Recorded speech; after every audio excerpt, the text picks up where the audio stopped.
They treated me like a failure, so I gave them a millionaire's Christmas. When I moved out at 19, I told my family I was working in tech. That was true. What I didn't mention was that I'd landed on something big, automated logistics software. Boring stuff, unless you're a supply chain nerd, but it scaled fast. I kept it quiet. At first, because I didn't want to flex with it. Later, because I saw how weirdly people change around money, especially family.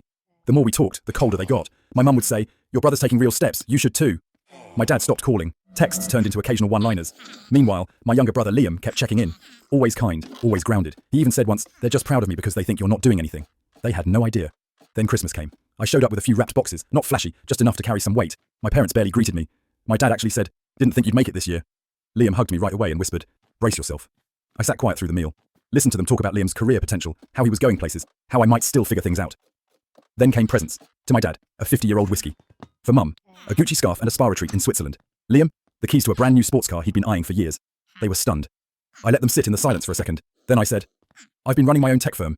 We close our biggest deal next month. My net worth passed £16 million last quarter." My mum dropped her fork. "And one more thing," I added. "Liam's joining me as my executive assistant. Full benefits, equity stake." They stared like I'd grown wings. I looked at Liam. "But I won't be coming back here much, not after seeing how different you all acted when you thought I was nothing." I stood up, hugged my brother, and walked out.